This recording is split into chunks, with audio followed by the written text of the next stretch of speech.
విద్యుత్ చాలా విలువైనది. వృధా కాకుండా పొదుపుగా ఆడుకోవాల్సిన బాధ్యత మనందరిపై ఉందని నర్సాపురం ఆర్టీఓ దాసరాజు పిలుపునిచ్చారు. జాతీయ విద్యుత్ వారోత్సవాల్లో భాగంగా పట్టణంలోని ఈపీడీసీఎల్ ఇంజనీరింగ్ కార్యాలయం వద్ద నిర్వహించిన కార్యక్రమానికి ఆయన ముఖ్య అతిథిగా విచ్చేశారు.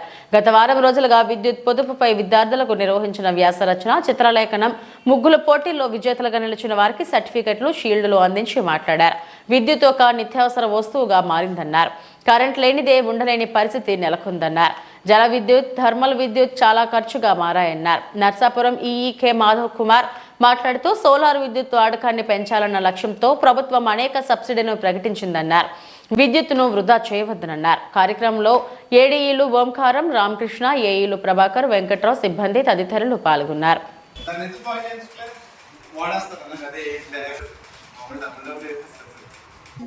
సార్ మీరు అనుకోండి.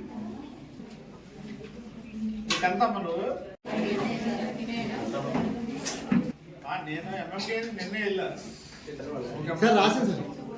అటు వచ్చింది.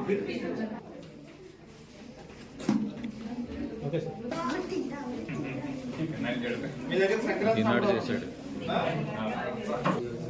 నువ్వే క్లాస్ నాన్న ఇప్పుడు? 7th. వచ్చే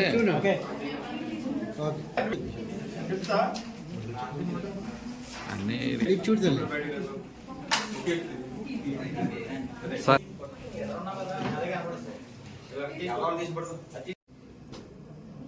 మీకేసి అన్నట్టుగా ఉందాం అవన్నీ అందరికీ అలాగే చెప్తున్నాం. నన్ను ఎంతో ప్రేమగా పిలిచినటువంటి మా ఈడీ గారికి, అదేవిధంగా మా పాల్గొల్లు ఈ గారికి, ఏడీ గారికి, నాకు వీళ్ళు పాత మిత్రులే.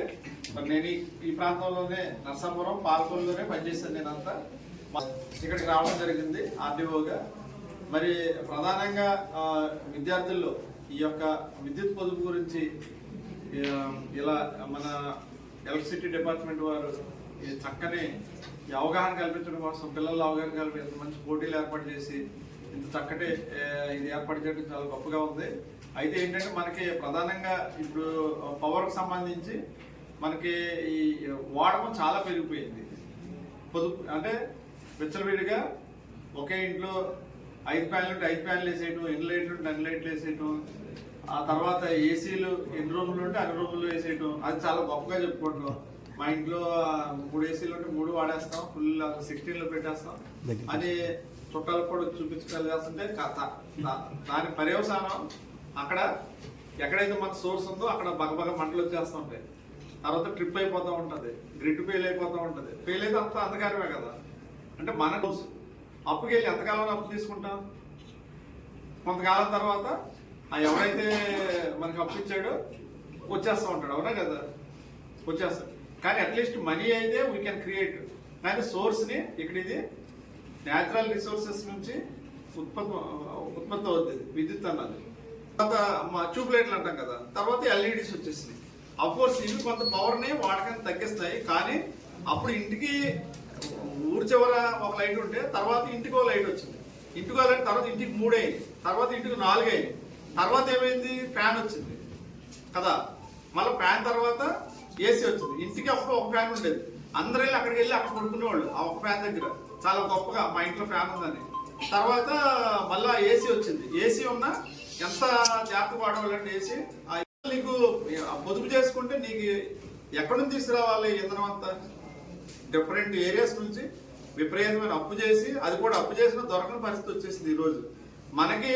ఈవెన్ మీకు తెలుసా, రాష్ట్రం విడిపోయే నాటికి మనకి మన ఫుల్ సబ్సిడెంట్ ఉన్నాం, మనం అంటే సర్ప్లస్లో ఉన్నాం. మళ్ళీ ఇప్పటికి ఏమైంది? మళ్ళీ డెఫిసిట్కి వచ్చేస్తాం.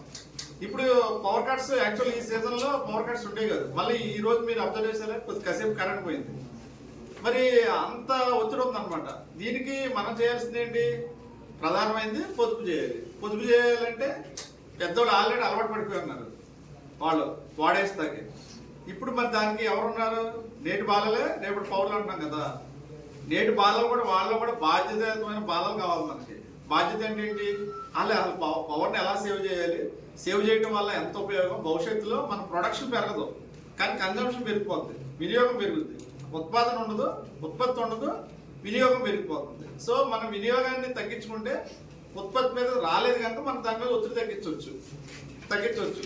కానీ విపరీతంగా మనకి రోజు రోజుకి ఎలక్ట్రానిక్ కరెంటు యూజ్ చేసే అప్లయన్సెస్ విపరీతంగా పెరుగుతాయి. అంటే ఒక పక్క సోలార్ ఎనర్జీ వాడుకోవాలి, ఇంకో పక్క వాడకాన్ని కూడా తగ్గించాలి. అంటే కామన్ సెన్స్ అలవాటు చేయాలి పేరెంట్స్ కి. బల్బ్ వేసి వెళ్ళిపోయారు అనుకోండి, టీవీ ఇంట్లో రన్ అవుతూనే ఉంటుంది, మన పనులు మనం చేసుకుంటాం. ఆపలేని ఏముంటాయి, ఫ్రిడ్జ్ ఆపు, మరి గవ్వుకుని టెంప్ట్ అయిపోయి మన ఫ్రిడ్జ్ కూడా ఆపేయకండి. సరే అది కాదు, కొన్ని ఆపకూడని ఉంటాయి, కొన్ని ఆపేసుకుంటాయి. బయటకు వెళ్తుంటే ఇంట్లో కరెంటు మొత్తం ఫ్యాన్ బల్బు ఆపేది, ఏసీ అవసరమైనప్పుడే వాడాలి. పీక్ అవర్స్ అంటే నైట్ మనకి 10 తర్వాత కొద్దిగా బాగా టెంపరేచర్ పెరుగుద్ది, మనకి సమ్మర్ అయితే ఉక్కపోత ఉంటుంది, ఆ టైంలో వాడుకోవాలి. అదే సో మీరు సమాజంలో ఉన్నటువంటి కొద్దిగా ఉత్తమమైన బాలల్లో మీరు ఉన్నారు. ఇక్కడ చాలా మంది ఉండొచ్చు, కానీ మీరు ఈ చుట్టుపక్కల ప్రాంతాల్లో best boys and girls students. So మీరు ఇక్కడ ఉన్నారు, మీకు చాలా బాధ్యత ఉంది. మీరు ఇప్పుడు ఏదైతే మీరు విజేతలు అయ్యారో మీ చుట్టుపక్కల ఉన్న వాళ్ళు కూడా విజేతలు చేయాలి. అమ్మ ఆళ్ళు విజేతలు అయితే మాకేం లాభం, మీరు కదా టాపర్స్ అనొచ్చు. పోటీ ఉంటేనే మీ తెలివితేటలు ఇంకా ఇంప్రూవ్ అవుతాయి. చేస్తారా? గట్టిగా ఒకసారి చెప్పండి చేస్తామని, ఇంకోసారి చెప్పండి గట్టిగా.